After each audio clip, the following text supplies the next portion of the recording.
हमारे साथ एडवोकेट संदीप शेरखाने हैं, जिन्होंने आज कोर्ट में जब आरोपी को, जिसने सैफ अली खान पर हमला किया, उस आरोपी को जब कोर्ट में पेश किया गया तो उनका पक्ष रखा और कोर्ट के समक्ष ये बताया कि वो काफ़ी समय से भारत में रह रहा था। सबसे पहला सवाल यही कि आज सुबह ही पुलिस ने ये जानकारी दी कि पिछले 6 महीने से वो भारत में रह रहा था और अवैध तरीके से बांग्लादेश से वो भारत आया, लेकिन आपका कहना है कि वो 7 साल से ज़्यादा से रह रहा था। इसके पीछे क्या कहानी? मैंने बोला था कि 7 साल उससे ज़्यादा है। पब्लिक प्रोसिक्यूटर ने एडमिट किया है 7 साल से बोल रहे। आप किस आधार पर आपको ये जानकारी मिली कि वो भारत में रह रहा है और भारतीय नागरिक होने का भी क्लेम आपने किया? उसके सर्टन डॉक्यूमेंट्स हैं जो हम लोग in certain of time of interval हम लोग प्रोड्यूस करेंगे at a time of bail application. आप कोर्ट में किस तरीके से आपने उनका पक्ष रखा? आपको क्यों लगता है कि ये इतना बड़ा आरोप नहीं है, क्योंकि उसने किसी के ऊपर जानलेवा हमला किया, वो भी एक हाई प्रोफाइल सेलिब्रिटी को? Just because high profile celebrity, इसके लिए मैटर हाइप हुआ गया है। पहली बात तो वो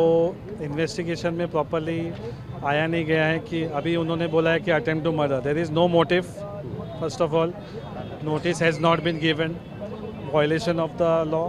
सेकेंड थिंग, उनके ऊपर जो अरेस्ट के रीज़न है, इंटीमेशन का जो सारा चीज़ बताया गया वो प्रॉपरली नहीं किया गया है। प्रॉपर्टी रिकवर की गई है तो भी उनको पुलिस कस्टडी दी गई। लेकिन पुलिस को तो छानबीन करना, जांच करने, पूछताछ करने के लिए कस्टडी लेना होगा। उसमें जब जांच के बाद ये विषय सामने आएगा, आपकी तरफ से आपको क्या लगता है, क्या स्ट्रॉन्ग पक्ष आपके फेवर? पुलिस को कस्टडी जब रिक्वायर्ड होगी आरोपी की तब उनको कस्टडी लिया जाना चाहिए, लेकिन जब वेपन ही रिकवर हो चुका है तो कस्टडी की आरोपी की रिक्वायरमेंट। लेकिन आरोपी के पक्ष से आप वकील हैं, वो 7 सालों से ज़्यादा से रह रहे, इसकी जानकारी आपको है? क्या वो अपने परिवार के साथ, उसके कोई इष्ट मित्र भी यहाँ पर हैं, और क्या जानकारी आपको है, क्योंकि अब आप उनके लिए लड़ाई लड़ने वाले हैं?